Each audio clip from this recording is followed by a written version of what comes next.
Supply chain strategy mistakes. That's what we're going to talk about this week. There are loads of videos on this channel about supply chain strategy, and I'll show you some links to those. But this week I'd like to talk about some of the mistakes that people make when they put these strategies together. And that's coming right up.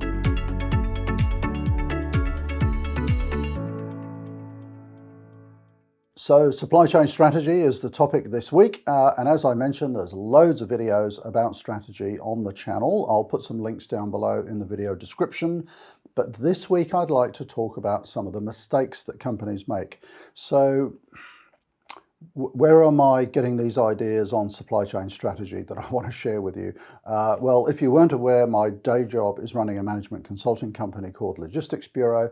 And for the last 24 years or so, I've been helping companies put together their supply chain strategies, amongst other things. And we've developed this really simple process to enable companies to do that. But even then, I come across companies that are making some pretty basic mistakes, and that's what I want to share with you this week. So mistake number one, and I think we'll probably talk about three. Mistake number one is that the supply chain strategy is not aligned with the organizational strategy. What do I mean by that? If you're going to develop a supply chain strategy, first thing you've got to do is to have a look at what's the organization trying to achieve. Be it a commercial organization, a not-for-profit, whatever it might be, your supply chain strategy needs to very clearly support those organizational goals. So there's no point in the supply chain sort of focusing on this and the organization focusing on this. Absolutely pointless. So whenever I'm working with a client company, we always look at the business strategy first. We look at the key objectives they're trying to achieve, and we try to dovetail the supply chain strategy right into that, because the supply chain is there to support the organization, believe it or not. Okay, so that's number one. Number two, and this is the biggest mistake that I see, they have way too many objectives, goals, whatever you want to call them. I had one company that I came across that had 13 supply chain objectives. I mean, how do people get their heads around that? It was almost like everything on their to-do list became an objective on a strategy. A strategy is a higher level thing. It's to provide direction to people and focus. It's not supposed to get down into lots and lots of detail.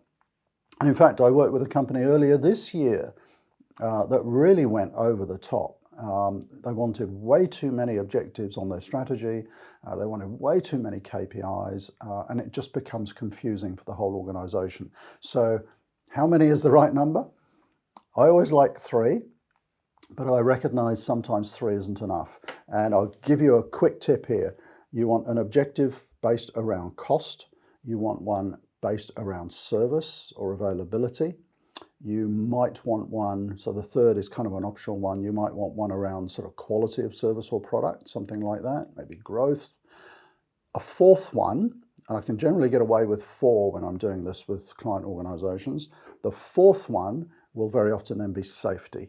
So in mining and heavy industry, they've absolutely got to have an objective around safety. So you can generally get away with 3 or 4. And the secret there, of course, is to articulate them in such a way that they're really meaningful to everybody in the organization. You don't want something that's confusing to people or can be misinterpreted. It's got to be absolutely crystal clear what this objective means. And I'm not going to go through all of that today because there's loads of videos on the channel about it, and I'll show you where those are. So we've got our 3 or 4 objectives. What comes next?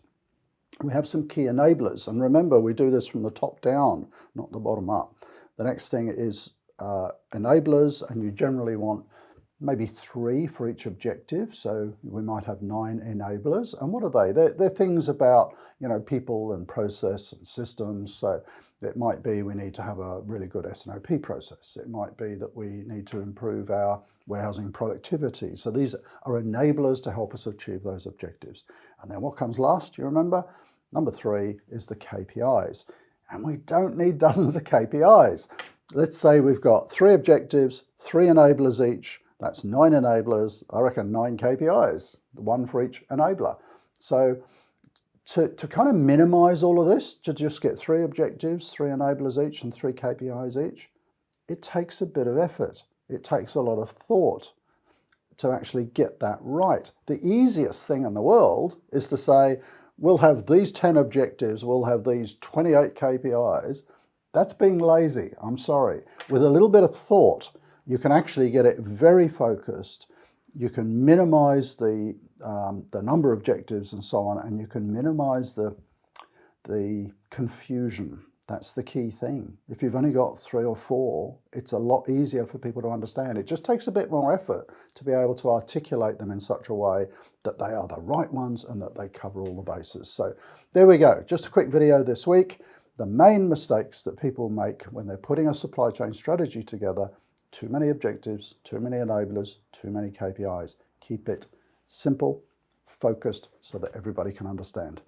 So thanks for watching this week. If you've got any feedback on supply chain strategy, do comment down below. If you're new to the channel, do think about subscribing. What's the benefit of subscribing? I have to say, I often wondered, and then I found out. One of the main benefits is that if you subscribe, you don't have to go looking for the channel all the time. It appears on your subscriptions, which are on the, is that the left side as you're looking at this? I think so. So where you've got your subscriptions down here on the side of the screen, you can find the channel again. So hit subscribe, and I'll see you next week. Bye for now.